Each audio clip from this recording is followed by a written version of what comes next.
Hello दोस्तों, नमस्कार। मैं रवि एक बार फिर से स्वागत करता हूं आपका आरएस विद्यापीठ में। जैसा कि आप लोगों को पता है, हमारे चैनल पर टेस्ट सीरीज कराए जाते हैं जो कि आने वाली परीक्षाओं के लिए काफ़ी महत्वपूर्ण है। तो आज हम लोग का वीडियो है संविधान का, थर्ड वीडियो है, थर्ड टॉपिक। मैंने बताया था आप लोगों को मैं पॉलिटी के जो टॉपिक वाइज जो क्वेश्चंस कराऊंगा जो कि टेस्ट सीरीज के तौर पे। तो आज हम लोग का थर्ड वीडियो जो है संविधान की प्रस्तावना पे आधारित है, यानी कि प्रियम्बल ऑफ द कॉन्स्टिट्यूशन क्या है और प्रस्तावना से जो इतने सारे प्रश्न बने हैं पिछली परीक्षाओं में जो महत्वपूर्ण है, जो कि अगली अगली परीक्षाओं में आने की संभावना है, वे सारे प्रश्न इसमें इंक्लूड किए गए हैं। तो आइए वीडियो को स्टार्ट करते हैं। वीडियो को शुरू से अंत तक जरूर बने रहिएगा। एक बात और आप लोगों से कहना चाहूँगा कि अगर आप वीडियो पर नए हैं तो चैनल को सब्सक्राइब कर लीजिएगा। आइए वीडियो को स्टार्ट करते हैं कि भारतीय संविधान के किस भाग को उसकी आत्मा की आख्या प्रदान की गई है, यानी कि संविधान के किस भाग को जो है आत्मा कहा गया है, यानी कि संविधान की आत्मा किसे कहा जाता है। तो टॉपिक का जो हम लोग का नाम है वही इसका आंसर हो जाएगा। देखिए, संविधान के किस भाग को उसकी आत्मा की संज्ञा प्रदान की गई है, तो प्रस्तावना को जो है आत्मा कहते हैं, यानी कि संविधान की प्रस्तावना को जो है आत्मा की संज्ञा दी गई है। तो ए ऑप्शन बिल्कुल करेक्ट हो जाएगा इसका। ठीक है, नेक्स्ट क्वेश्चन है कि भारत में जनप्रिय संप्रभुता है क्योंकि भारत के संविधान की प्रस्तावना शुरू होती है इन शब्दों से। तो देखिए, आपको अगर और असली मायने में आप सिविल सर्विस की अगर तैयारी कर रहे हैं तो आपको सबसे पहली चीज़ तो आपको प्रस्तावना याद होनी चाहिए। तो प्रस्तावना तो स्टार्ट किससे होता है, तो अगर आप लोगों को याद होगा तो आप पहले ही लाइन से क्लियर हो जाएगी कि स्टार्ट किससे होता है। तो अगर इंग्लिश में आपको पता हो विद पीपल ऑफ इंडिया, यानी कि हिंदी में कहा क्या कहेंगे हम लोग, हम भारत के लोग। यानी कि प्रस्तावना की शुरुआत किससे होती है, किन शब्दों से होती है, तो हम भारत के लोग। हम भारत के लोग भारत को एक संपूर्ण प्रभुत्व संपन्न समाजवादी धर्मनिरपेक्ष लोकतांत्रिक गणराज्य बनाने के लिए और इसके समस्त नागरिकों को सामाजिक आर्थिक और राजनीतिक न्याय विचार अभिव्यक्ति धर्म विश्वास व उपासना की स्वतंत्रता प्रतिष्ठा और अवसर की समता प्राप्त कराने के लिए तथा व्यक्ति की गरिमा और राष्ट्र की एकता और अखंडता सुनिश्चित करने वाला बंधुत्व बढ़ाने के लिए दृढ़ संकल्पित होकर अपनी संविधान सभा में आज दिनांक 26 नवंबर 1949 को एतद द्वारा इस संविधान को अंगीकृत अधिनियमित और आत्मार्पित करते हैं। ये जो था प्रस्तावना था, जो कि आपको प्रस्तावना याद रहेगा तो आप ये प्रस्तावना पर जितने सारे प्रश्न बनते हैं 90% प्रश्न आप आराम से कर ले जाएंगे अगर आपको प्रस्तावना याद है तो। ठीक है, तो ये था हम लोग का प्रस्तावना। तो प्रस्तावना को उद्देश्य भी कहा जाता है प्रियम्बल, जैसे कि इससे जो झलक क्या है संविधान के बारे में जो है, मतलब इसी से पता चल जाता है कि इसके अंदर की चीज़ें क्या हैं। तो इसीलिए काफ़ी महत्वपूर्ण है, इसीलिए इसको आत्मा की भी संज्ञा दी गई है। तो नेक्स्ट क्वेश्चन है कि धर्मनिरपेक्षता का अर्थ क्या है। धर्मनिरपेक्षता का आपको अर्थ पता होना चाहिए, क्योंकि संविधान में देखिए एक जगह आया था वर्ड कि हम भारत के लोग भारत के संपूर्ण प्रभुत्व संपन्न समाजवादी धर्मनिरपेक्ष। तो धर्मनिरपेक्ष का आपको अर्थ पता होना चाहिए। तो क्वेश्चन पूछा जाता है ये। तो धर्मनिरपेक्ष का अर्थ होता है कि राज्य सरकार द्वारा किसी धर्म को स्वीकार नहीं करना, यानी कि किसी भी एक धर्म को राष्ट्रीय धर्म का दर्जा नहीं दिया गया है भारत में। आप लोगों को नहीं पता होगा तो जान लीजिए कि भारत में किसी भी धर्म को राष्ट्रीय दर्जा नहीं दिया गया है। सब धर्म को यहाँ पे एक समान माना जाता है, एक दृष्टि से देखी जाती है। तो यहाँ पे सी ऑप्शन बिल्कुल करेक्ट हो जाएगा, राज्य सरकार द्वारा किसी धर्म को स्वीकार नहीं करना। धर्मनिरपेक्षता का अर्थ ये होता है। ठीक है फ्रेंड्स, यानी किसी भी एक विशेष धर्म को न स्वीकार करना। ठीक है, नेक्स्ट क्वेश्चन है कि भारत एक गणतंत्र है, इसका अर्थ क्या होता है। भारत एक गणतंत्र है, इसका अर्थ क्या होता है। तो ये काफ़ी इंपॉर्टेंट क्वेश्चन है, आसान क्वेश्चन है, मगर इसमें भी बच्चे गलत कर जाते हैं। तो आपको पता होना चाहिए कि भारत एक गणतंत्र है, इसका अर्थ होगा भारत में जो वंशानुगत शासक नहीं है। ठीक है, यहाँ पे चुनाव होता है, यहाँ पे अध्यक्ष पद का जो चुनाव होता है, यहाँ पे चुनाव के तरीके से चुना जाता है, न कि वंशानुगत होता है। जैसे कि राजतंत्र में जो है वंशानुगत शासन होता है, गणतंत्र में वंशानुगत नहीं होता है। ठीक है, तो सी ऑप्शन बिल्कुल करेक्ट हो जाएगा। नेक्स्ट क्वेश्चन है आपका, निम्नलिखित में से कौन सा शब्द भारत के संविधान की उद्देशिका में नहीं है।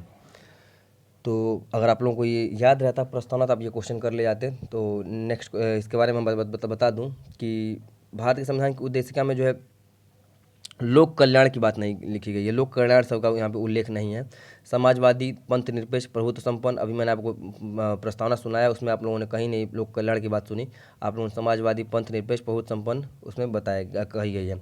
और ये भी आपको पता होना चाहिए कि ये जोड़ा कब गया था। तो ये जोड़ा गया था आपको समाजवाद सब जो है जोड़ा गया था 1976 में 42वें संविधान संशोधन द्वारा। ठीक है फ्रेंड्स, नेक्स्ट क्वेश्चन है संविधान की प्रस्तावना में प्रयुक्त शब्द सेक्युलर का अर्थ क्या होता है। सेक्युलर का अर्थ कई लोगों को नहीं पता होगा, तो आप लोगों को मैं बता दूं कि सेक्युलर का अर्थ होता है कि सभी नागरिकों को धर्म एवं उपासना की स्वतंत्रता है, यानी कि हम किसी भी धर्म को स्वीकार करने के लिए स्वतंत्र हैं, किसी भी धर्म की हम उपासना कर सकते हैं। इसके लिए हमें बाध्य नहीं किया जाएगा कि आप ये धर्म नहीं स्वीकार कर सकते, ये धर्म कर सकते हैं। ठीक है, तो ये ऑप्शन बिल्कुल करेक्ट है, सेक्युलर का अर्थ ये होता है। नेक्स्ट क्वेश्चन है कि भारतीय संविधान की प्रस्तावना में लिखित हम भारत के लोग यानी कि we the people of India से क्या अर्थ निकलता है। तो ये आपको अर्थ पता होना चाहिए। हम भारत के लोग का अर्थ ये हुआ कि संविधान का निर्माण जो है भारत की जनता द्वारा हुआ है, यानी कि बी ऑप्शन बिल्कुल करेक्ट है। संविधान का निर्माण जो है भारत की जनता द्वारा हुआ है। तो हम भारत के लोग का मतलब क्या हो गया, संविधान का निर्माण भारत की जनता द्वारा हुआ है।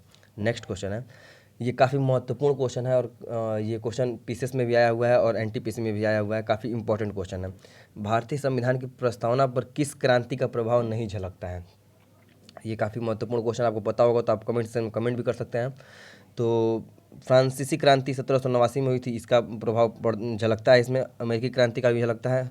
बोल्शेविक क्रांति 1917 में हुई थी, इसका भी प्रभाव उसमें पड़ता है। चीन की क्रांति का प्रभाव नहीं पड़ता, यानी कि डी ऑप्शन बिल्कुल करेक्ट हो जाएगा, यानी कि चीन की क्रांति का जो प्रभाव इसमें नहीं झलकता है। ठीक है, ये आपको पता होना चाहिए। और ये भी क्वेश्चन पूछा जाता है, ये भी आप याद कर लीजिएगा, कब हुआ था। तो फ्रांसीसी क्रांति 1789 में हुआ था, ये आपको पता होना चाहिए। डायरेक्ट ऐसे भी क्वेश्चन आता है, कब हुआ था, डेट पूछ लिया जाता है। अमेरिकी क्रांति कब हुआ था, बोल्शेविक क्रांति कब हुआ था, चीनी क्रांति कब हुआ था, ये भी आप याद कर लीजिएगा साथ में।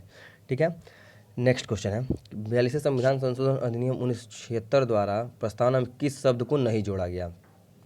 तो देखिए, मैंने आपको बताया था कि 42वें संविधान संशोधन द्वारा जो है समाजवादी शब्द को जोड़ा गया था, धर्मनिरपेक्ष शब्द को जोड़ा गया था, एकता और अखंडता शब्द को भी जोड़ा गया था, गुटनिरपेक्ष शब्द को नहीं जोड़ा गया था, यानी कि सी ऑप्शन बिल्कुल करेक्ट हो जाएगा।